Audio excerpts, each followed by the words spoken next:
There's President Biden side by side with French President Emmanuel Macron ahead of President Biden's first state dinner tonight.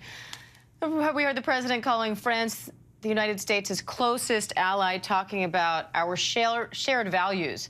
And these two do have a lot in common and a lot of common ground in what they'll be discussing throughout the day, including positions on Ukraine and China, but also some thornier issues. I want to bring in Jay O'Brien, who's live on Capitol Hill with more on that. Jay, talk about the focus of this visit and some of the big topics they're expected to tackle.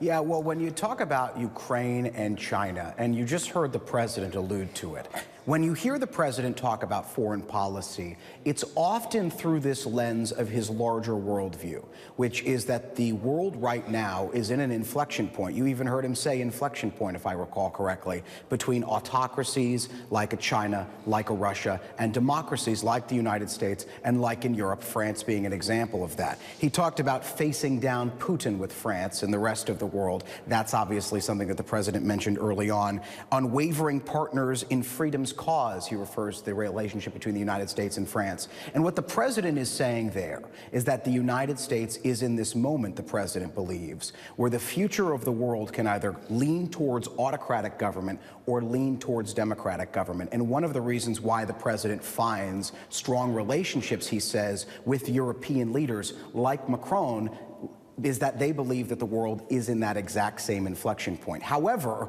it's not just believing that, you've got to back that up with policy. That's why you see the president pushing for more funding for Ukraine to try to stave off any potential Russian advance in that country. I'm standing here on Capitol Hill. He's pushing Congress for additional Ukraine funding. He might run into some impediments there with the new House Republican majority. You've heard lawmakers like the potential next speaker, Kevin McCarthy, say that they don't want a blank check for Ukraine and things of that nature. So this visit underscores how the president views democracies like France as a partner in countering China, firstly, because it is such a potential challenge to the United States, but also Putin, who is right now obviously engaged in that war in Ukraine. Jay, they may be our oldest ally, but no relationship is perfect, and this one is no exception. You mentioned before how France in general, but Macron specifically, has been critical of some of the provisions of the Inflation Reduction Act. In many ways, one of President Biden's biggest initiatives and something he considers to be one of his biggest victories. So how are they going to sort out some of these more difficult issues where they don't agree?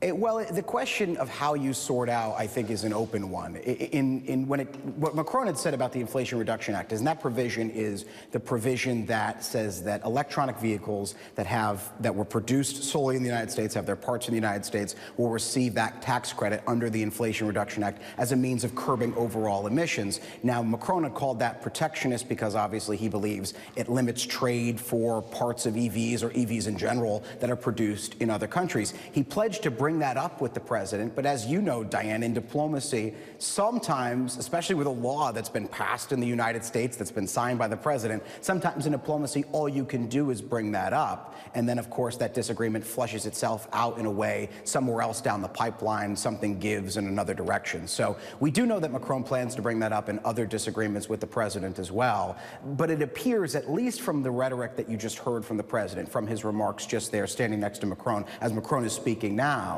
that this will also focus on those areas of common agreement, those broad stroke strategies, particularly as it relates to Ukraine, because that is a global issue that's not going away, especially when it comes to that U.S.-European relationship. That's for sure. Jay O'Brien on Capitol Hill, thank you. Hi, everyone. George Stephanopoulos here. Thanks for checking out the ABC News YouTube channel. If you'd like to get more videos, show highlights, and watch live event coverage, click on the right over here to subscribe to our channel. And don't forget to download the ABC News app for breaking news alerts. Thanks for watching.